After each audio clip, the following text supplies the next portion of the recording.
ఉహు. తిడితే తొందర అవుతుందా?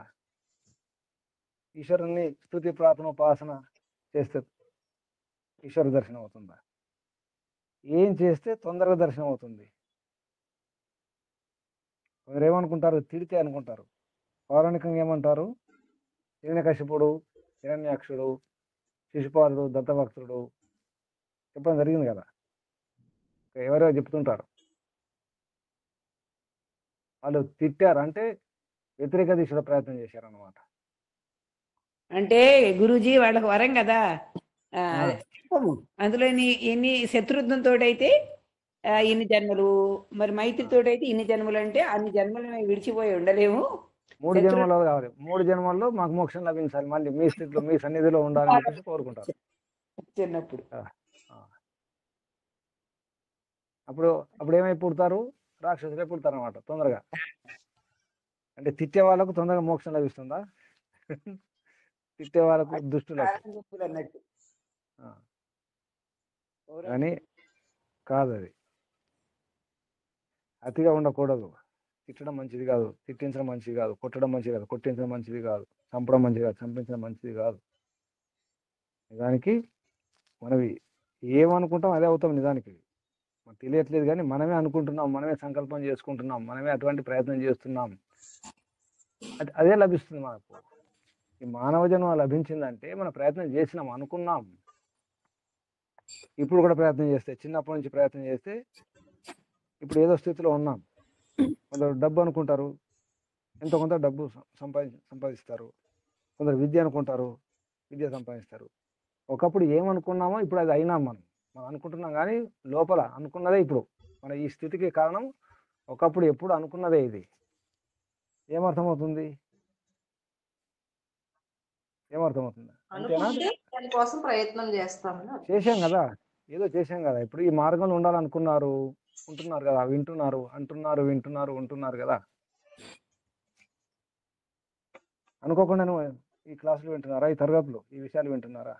అనుకున్నారా లేదా? అనుకున్నాం గురించి. అనుకున్నారు. మీరు ఎలా ఉండాలనుకుంటున్నారో అటువంటి వారితో ఉంటారు. ఒక కారు కావాలనుకున్నప్పుడు కార్లను చూస్తాడు, ఆ కారు బాగుంటుందా, ఈ కారు బాగుంటుందా. కార్లు ఉన్న వారితో మైత్రి చేస్తారు. ధనం కావాలనుకున్నప్పుడు ధనవంతులతో, ధనం సంపాదించే వారితో, వ్యాపారం చేసే వారితో మైత్రి చేస్తారు, కలుస్తారు, మాట్లాడతారు. కనీసం దూరం నుంచి చూస్తారు, గమనిస్తుంటారు. వ్యవసాయం చేసేవారు చూడండి, లేదా ఒక మెకానిక్ చూడండి, ఒక డాక్టర్ను, ఒక టీచర్ను, ఎవరినైనా చూడండి. ఒక ఆటగాడు, నాట్యం, సంగీతం, చిత్రలేఖనం, ఏ రంగమైన, ఏ కళ అయినా సాంగత్యం ఉంటుంది. ఏది ఏది చేయాలనుకుంటామో వాళ్ళు దానికోసమే ఏది ప్రయత్నం. ఇష్టమో, ఏది రుచిస్తుందో దానికోసం ప్రయత్నం చేస్తారు. ఎవరైనా అంతే. దొంగతనం చేరుకున్నప్పుడు దొంగల ముఠాలు చేరిపోతాడు కదా. దొంగలు కలిసి ఉంటారు, జూదర్లు కలిసి ఉంటారు, తాగుబోతులు కలిసి ఉంటారు కదా. మరి మనము ఏ మత్తులో ఉన్నాం? ఈ మత్తులో ఉన్నాం. వేదం, వైదిక ధర్మం, ఈశ్వరోపాసన, సాధన కదా. ఉన్నారా లేదా? అనుకున్నారా లేదా? ఉంటున్నారా లేదా? వింటున్నారా లేదా? ఉంటున్నాం. రకంగా ప్రయత్నం చేస్తున్నారు కదా. మీ అనుభవం చూసుకోండి.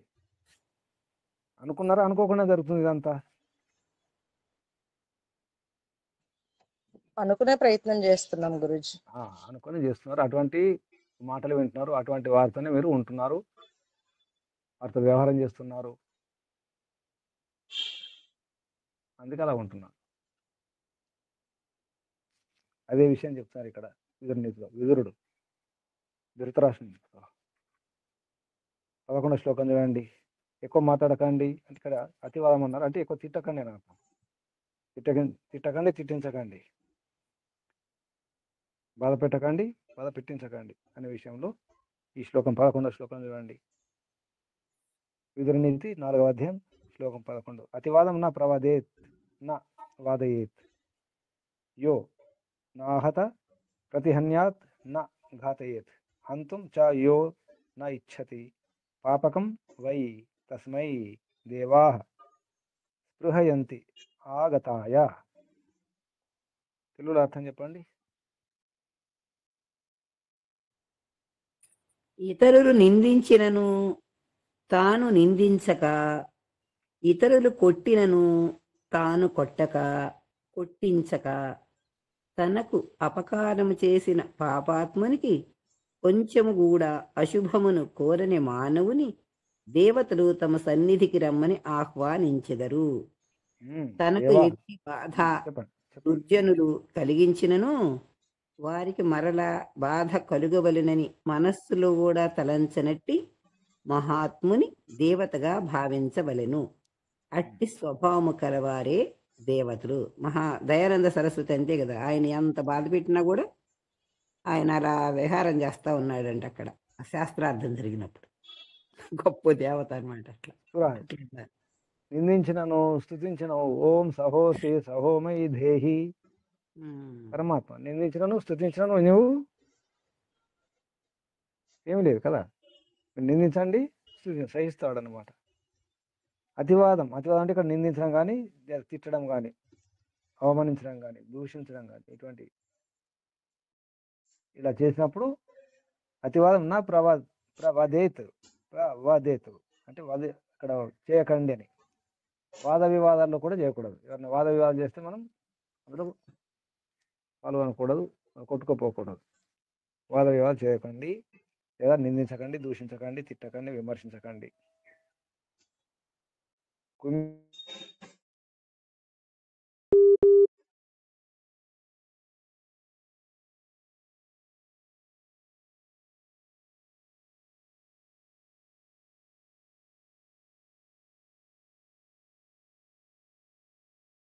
గతంగా తనకి ఎంత కష్టం వచ్చినా, నష్టం వచ్చినా, ఎంత దూషించినా, తిట్టినా, విమర్శించినా, చంపే ప్రయత్నం చేసినా, విషయం పెట్టినా ఓర్చుకున్నారు, సహించినారు, క్షమించినారు. కానీ దేశం కోసం, ధర్మం కోసం ఊరుకోలేదు. అది వ్యవహారం అన్నమాట. తర్వాత శ్లోకం చూడండి, 12వ శ్లోకం. అవ్యాహృతం వ్యాహృతాత్ శ్రేయం. చెప్పండి, శ్రేయ. అది వ్యాహృతాత్ శ్రేయ ఆహు. సత్యం వదేత్ వ్యాహృతం యద్ ద్వితీయం, ప్రియం వదేత్ వ్యాహృతం తత్ తృతీయం, ధర్మం వదేత్ వ్యాహృతం తత్ చతుర్థం. చెప్పండి, తెలుగులో అర్థం చెప్పండి. చెప్పండి అమ్మా. చదవండి పద్మావతి గారు. మాట్లాడుట కంటే మౌనంగా ఉండుట శ్రేయస్కరం. ఒకవేళ మాట్లాడుట తప్పనిసరి అగుచో సత్యమునే పలుకుట రెండవ శ్రేయస్కరం. సత్యము మాట్లాడునప్పుడు కూడా ఆ సత్యమును ప్రియముగా చెప్పుట మూడవ శ్రేయస్కరం. ప్రియముగా సత్యమును చెప్పునప్పుడు అది ధర్మ సమ్మతముగా ఉన్న ఎడల అది నాలుగవ శ్రేయస్కరం. సత్యమైనను పరులకు హానికరముగా నుండరాదు. వాస్తవమైనను ధర్మ సమ్మతమై సంఘ శ్రేయస్కరమై పరులను బాధించునటువంటి మాటలనే ఉత్తముడు ఉపయోగించవలను. గుణములు లేని సంభాషణము చేయుట కంటే మౌనమే శ్రేయస్కరం. ఓం. మౌనైన కలహం నాస్తి కదా. ఏం చేయాలి? అవ్యాహృతం అంటే మాట్లాడకపోవడం, వ్యాహృతం మాట్లాడడం, అవ్యాహృతాన్ని మాట్లాడకుండా ఉండడం. వ్యాహృతాత్ శ్రేయ ఆహు. వ్యాహృతం అంటే చెప్పడం కంటే, మాట్లాడడం కంటే అవ్యాహృతం మౌనం ఉండడమే శ్రేయము, శ్రేయస్కరం, మంచిది. ప్రయోగం చేశారా ఎప్పుడైనా? మౌనం ఉండడం, గట్టిగా అరుస్తుంటే, తిడుతుంటే, దూషిస్తుంటే, నిందిస్తుంటే ప్రయత్నం చేశారా ఎప్పుడైనా? మౌనం. ఎప్పుడు చేయలే. ఒక విషయం వచ్చింది కదా, ఆవు పోతుంది, ఒక దుష్టుడు వెంటబడ్డాడు, ఆవు ఎటు పోతుంది అడిగితే చెప్పడమా, చెప్పకుండా ఉండడమా? సత్యం చెప్పడమా, చెప్పకపోవడమా? నిజం చెప్తే ఆవుని చంపేస్తాడు, చెప్పకపోతే అబద్ధం అవుతుంది. ఏం చేయాలి అప్పుడు? ఏం చేయాలి? ఏదో చెప్పాడు అది చూసిన కళ్ళు ఉండడమే. మౌనం. మౌనం ఉండడం మంచిది. మౌనం మాట్లాడడం అంతే మౌనం. ఆవు అటు పోయిందని చెప్పకూడదు, అబద్ధం చెప్పేది నిజం చెప్పేది లేదు, మౌనం కదా. అటువంటి స్థితుల్లో మౌనం ఉండడం మంచిది. నిజం చెప్పేది లేదు, అబద్ధం చెప్పేది లేదు కదా. అయితే మౌనం ఉండడం కంటే ఏది మంచిది? ఇంకా మంచిది ఏంటి? సత్యం సత్యం చెప్పడమే మంచిది. అంటే ఆ స్థితి వచ్చినప్పుడు నిజం చెప్పాలి. సత్యం వదేత్ వ్యాహృతం తద్ ద్వితీయం. సత్యం చెప్పడం అనేది ద్వితీయం, అంటే ఇంకా మంచిదన్నమాట, శ్రేష్టతరం. తర్వాత ఇంకేమన్నారు? ప్రియం వదేతు, సత్యము, సత్యం ప్రియం. సత్యం చెప్పండి కానీ ప్రియంగా చెప్పండి. ప్రియం వదేతు వ్యాహృతం తత్ తృతీయం. సత్యం చెప్పండి, సత్యం చెప్పండి, ప్రియంగా చెప్పాలి. ఆ ప్రియం ఎలా చెప్పాలి? ప్రియం మంచిదే, అంటే సత్యం చెప్పడం, దాన్ని ప్రియంగా చెప్పడం, ప్రీతిపూర్వకంగా చెప్పడం, అది మూడవ స్థానం అన్నారు. అంటే ఇంకా ఇంకా మంచిదన్నమాట, ఒక మెట్టు ఎక్కువ. తర్వాత ధర్మం వదేతు వ్యాహృతం తత్ చతుర్థం, ఇంకా మంచిది. ఆ ప్రియంగా చెప్పడం, సత్యం చెప్పడమే కాదు, ధర్మపూర్వకంగా ఉండాలి,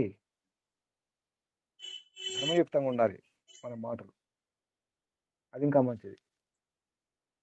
అంటే ఇక్కడ చివరికి ఏది మంచిది? ఏది మంచిది? ఏది శ్రేష్టతమం? ధర్మపూర్వకంగా, ధర్మయుక్తంగా, ప్రియంగా సత్యం చెప్పడం, అది కూడా అవసరమైనంత వరకే. మిగతాదంతా మౌనం ఉండడం దీని అర్థం. మిగతా విషయాల్లో మౌనం ఉండాలి. సత్యం చెప్పడంలో, ప్రియంగా చెప్పడంలో, ధర్మయుక్తంగా చెప్పడంలో ప్రయత్నం చేయాలి, కానీ మిగతా విషయాల్లో మౌనం ఉండడం మంచిది. ఇది పాటించి చూడండి ఎలా ఉంటుందో. వేరే విషయాల్లో, అనవసర విషయాల్లో మాట్లాడకూడదు, మౌనంగా ఉండాలి. మిగతా విషయాలు వచ్చినప్పుడు చెప్పాల్సి వస్తుంది. ఒక సభలో 10 మందిలో చెప్పాల్సి వస్తే ఏం చెప్పాలి? ఏం చెప్పాలి? అబద్ధాలు చెప్తే కుదరదు, ఎందుకంటే 10 మంది ఉంటారు, తెలిసి ఉంటుంది చెప్పకుండా. ప్రమాణపూర్వకంగా చెప్పాలి 10 మందిలో, సభల్లో, సమావేశాల్లో నిజమే చెప్పాలి, సత్యం చెప్పాలి, పక్షపాతం లేకుండా ఉండాలి. సభ సమావేశాల్లో 10 మందిలో తెలిసిపోతుంది కదా. 10 మంది అన్నప్పుడు వారికి తెలిసి ఉంటుంది ఎవరికొకరికి. ఏ ప్రమాణం లేకుండా మాట్లాడితే అది నిలబడదు. ప్రమాణై అర్థ పరీక్షణం నతు ప్రతిజ్ఞా మాత్రేన, ఇది న్యాయ దర్శనంలో సూత్రం వస్తుంది. ప్రమాణపూర్వకంగా, ప్రమాణముల ద్వారా అర్థ పరీక్షణ జరగాలి. కేవలం ప్రకటిస్తే కాదు, కేవలం ఒక స్టేట్మెంట్ ఇస్తే సరిపోదు, ప్రమాణపూర్వకంగా ఉండాలి. అదే న్యాయం అన్నారు. ప్రతిజ్ఞా మాత్రేన అర్థ పరీక్షణం నతు ప్రతిజ్ఞా మాత్రేన ఇది న్యాయ.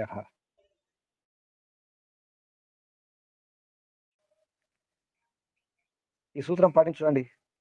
చెప్పాల్సి వస్తే సత్యం చెప్పడం, మిగతా విషయాల్లో మౌనం ఉండడం.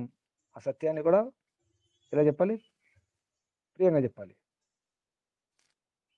మనుస్మృతి శ్లోకం చెప్పండి. సత్యం బ్రియాత్ ప్రియం బ్రియాత్. ప్రియం, సత్యాన్ని ప్రియంగా చెప్పాలి. సత్యం చెప్పాలి, ప్రియంగా చెప్పాలి.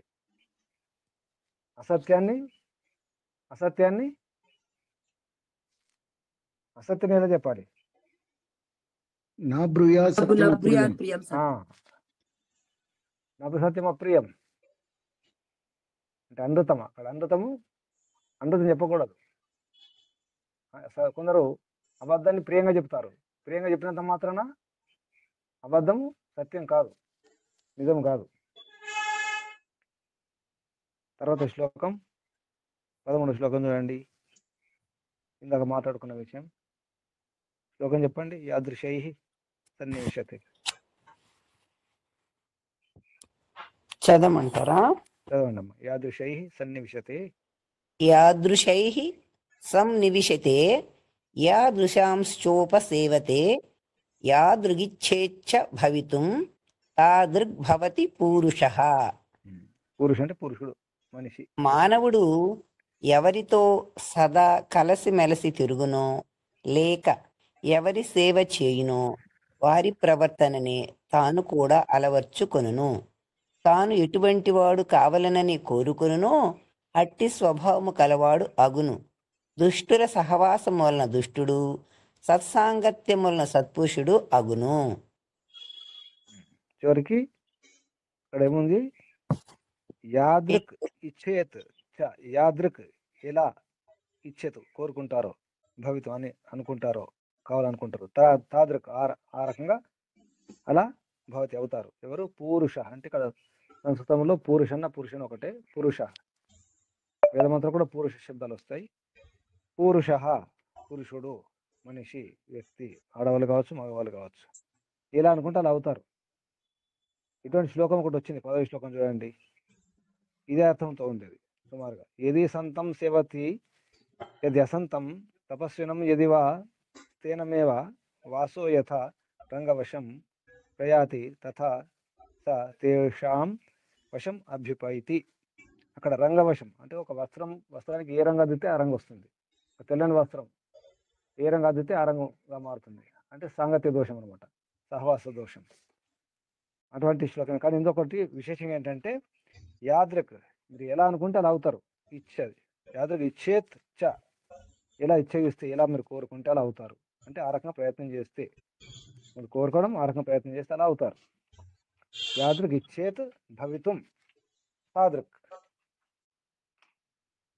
ఎలా అనుకుంటారో తాదృక్ అలా భవతి అవుతారు.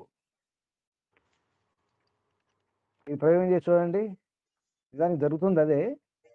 ఇప్పటి నుంచి గమనించండి, మనం అనుకున్నది జరుగుతుందా, అనుకోనిది జరుగుతుందా? ఒక్కొక్కసారి అనుకోనిది కూడా జరుగుతుంది కదా. మనం అనుకున్నది ఒకటి, జరిగేది ఒకటి. ఎన్నో అనుకుంటాం, అన్నీ జరగవు. కానీ సూక్ష్మంగా జరిగేది మనం అనుకున్నది. వంట చేసేటప్పుడు మీరు అనుకున్నది వంట చేస్తారా? మీరు బీరకాయ వండాలనుకుంటే కాకరకాయ వస్తుందా? అనుకున్నది బీరకాయలు, కాకరకాయ వండుతారా? కాదు కదా. బీరకాయ వండుతాం, ఏదనుకుంటే బీరకాయ, మరి నేను అనుకున్నానండి బీరకాయ వండాను అనుకోని, కానీ అది కాకరకాయ వచ్చేసింది, చేదైపోయిందంటే కాదు కదా. అనుకునే జరుగుతుంది. బాగా గమనించండి, ఒక 10 ఏళ్ల క్రితం మీరు ఏమనుకున్నారు అదే అవుతుంది. మీరు ఏమనుకున్నారు అదే అవుతుంది నిజానికి. కొందరు అంటుంటారు నాకు డబ్బు అంటే ఇష్టం ఉండదు అంటారు, కానీ భవనాలు లేచిపోతుంటాయి, వ్యాపారాలు పెరిగిపోతుంటాయి, బ్రాంచ్లు పెంచేసుకుంటారు. అయినా నాకు వ్యాపారం ఇష్టం ఉండదు అంటారు. వ్యాపారం ఇష్టం లేదు కానీ ఇలా ఎలా పెరిగిపోతున్నాయి అంటే చెప్పడం వేరు, లోపల అనుకున్నది వేరు అన్నమాట. జరుగుతుంది అదే. ఇలా అనుకున్న కాబట్టి ఇలా ఉంటున్నాం మనం. అందుకే ఏడవద్దు, బాధపడకూడదు, నిరాశ చెందకూడదు. మనం అనుకునేదే జరుగుతుంది. అలాగే భగవంతుడు అంటే అనుకోవడం అంటే లోపల అనుకోవడం, లోపల మన సంకల్పాలు ఏవి ఉంటాయో అలాగే జరుగుతాయి. ఏడవద్దు, అమ్మ నాన్నల పైన ఏడవద్దు, వారిపైన వీరిపైన ఏడవడం అనుకోవాలి ఎవరైనా. అంటే ఆ రకంగా పురుషార్థం చేయడం ఉంటుంది.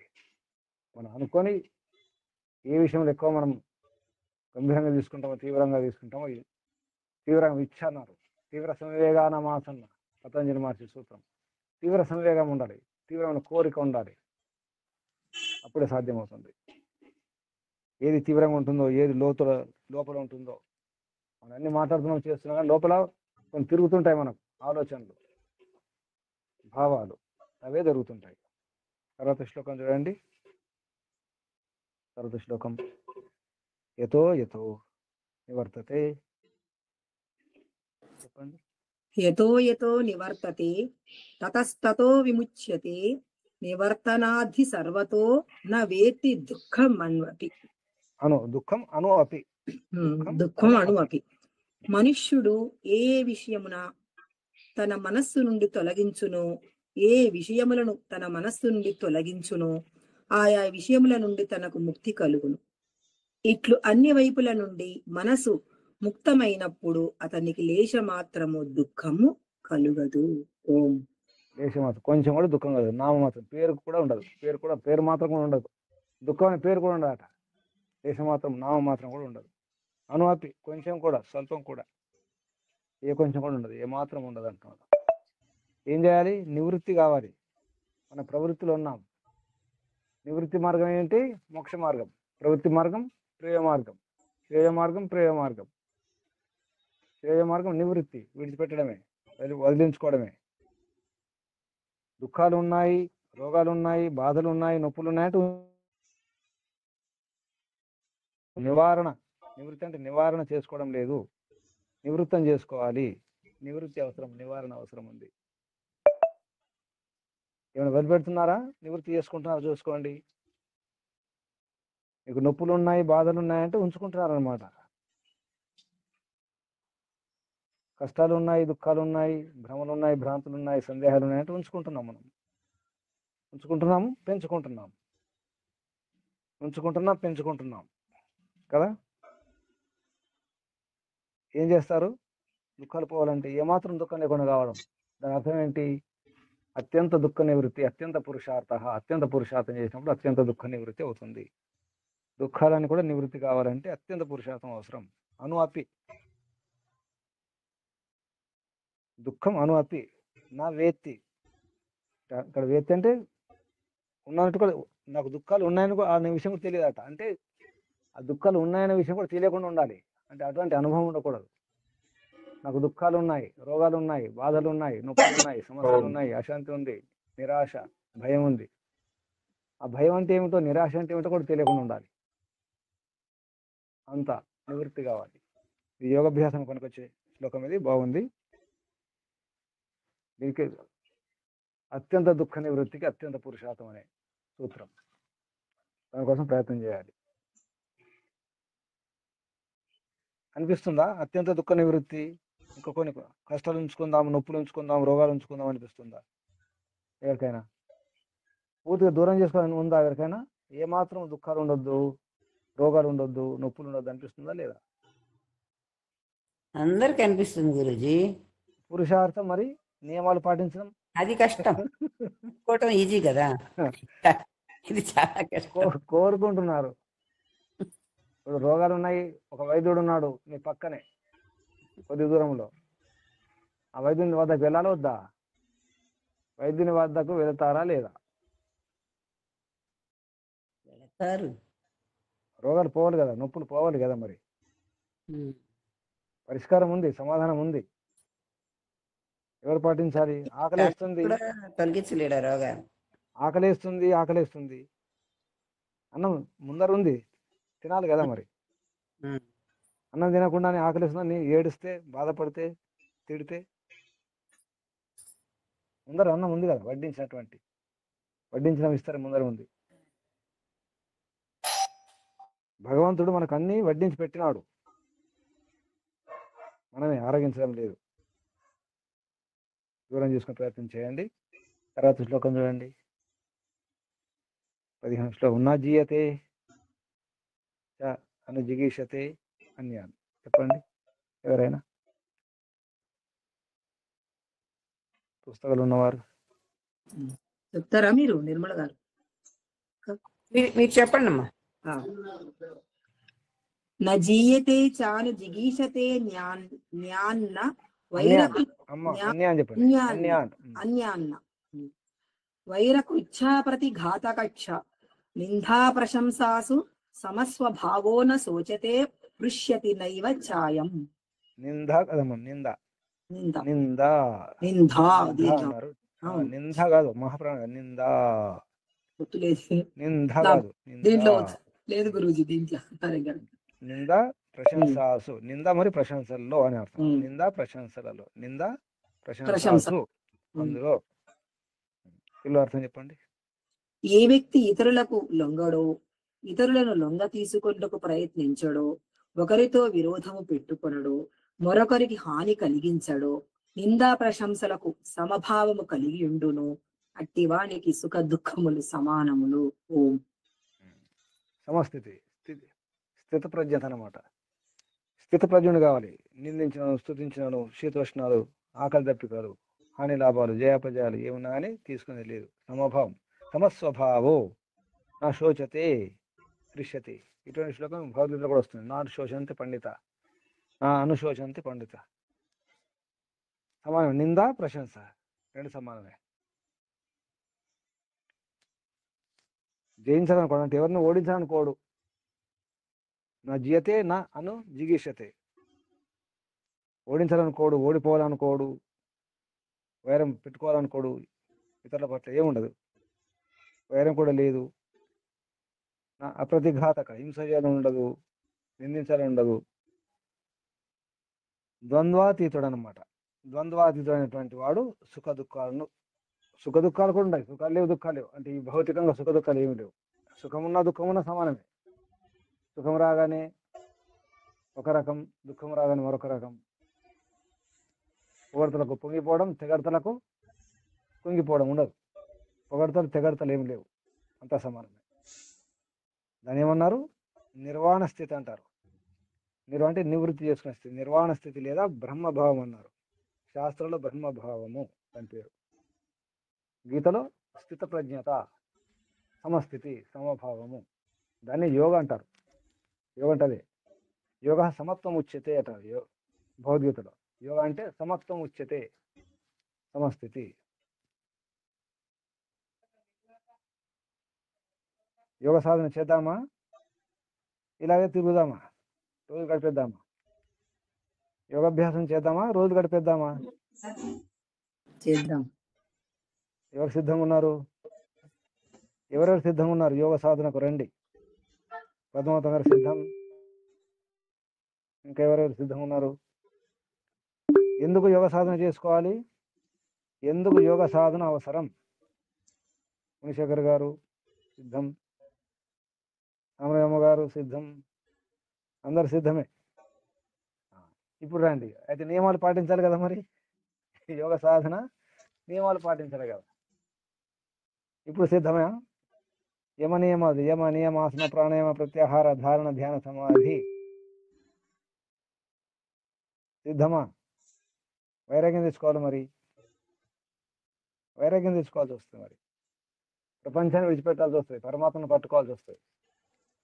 పరమాత్మ వైపు కాదు, మనం ప్రపంచం వైపు ఉన్నాం, అందుకే కష్టాలు వస్తున్నాయి. పరమాత్మ కోసం ప్రపంచాన్ని వాడుకోవాలి. ప్రపంచం సాధనం, నిజానికి ఒక వంతెన, ఒక నిచ్చెన. ప్రపంచంలో ఉన్నటువంటి ఈ వనరులు, సౌకర్యాలు, వసతులు, పంచమహాభూతాలు కూడా అన్ని కూడా యోగాభ్యాసం కొరకే, మోక్షం కొరకే. అలా వాడుకోవాలి. అలా ఉపయోగించుకున్నప్పుడే సాధ్యమవుతుంది. అది యోగ సాధన. లక్ష్యం మంచిది, సంకల్పం మంచిది, కానీ నియమాలు కూడా పాటించడానికి తపస్సు అవసరం. ద్వంద్వాతీతంగా ఉండాలి. ద్వంద్వాతీతం అనేది తపస్సు. ద్వంద్వ సహనం, సహించాలి అన్నిటిని, సుఖ దుఃఖాలను, జయపజయ మానవమాన అన్నిటిని సహించాల్సి వస్తుంది. అది సిద్ధమున్నారా? నిందాస్థుతులకు పొగడగానే పొంగిపోవడం, చిట్టగానే కుంగిపోవడం మానుకోవాలి కదా. ప్రయత్నం చేయాలి, చేయాల్సిందే. ఈ జన్మలో కాకపోతే వచ్చే జన్మలో. వచ్చే జన్మ ఏ జన్మ వస్తుందో చెప్పడం కష్టం కాబట్టి ఈ జన్మలోనే మంచి అవకాశం లభించింది. ప్రయత్నం చేస్తారా? ఎవరెవరు చేస్తున్నారు? ఇప్పుడు యోగాభ్యాసం ఎవరెవరు చేస్తున్నారు? ప్రారంభించిన వారు ప్రారంభించండి, చేయని వారు చేయండి. ఒక క్షణమైన, ఒక సెకండ్ అయినా ప్రపంచాన్ని మర్చిపోయే ప్రయత్నం చేయండి. కళ్ళు మూసుకొని తెరుస్తాం చూడండి. అంత సమయం ఇచ్చి ప్రపంచాన్ని మర్చిపోవాలి. ఈ ప్రయోగం చేసి చూడండి. కళ్ళు మూసి తెరిచే లోపల ఎంత సమయం ఉంటుంది? ఒక సెకండ్ కంటే తక్కువ. కళ్ళు మూసి తెరవడం అంతే. సెకండ్ అనుకోండి. ప్రపంచాన్ని మర్చిపోయే ప్రయత్నం చేసి చూడండి ఎంత హాయిగా ఉంటుందో.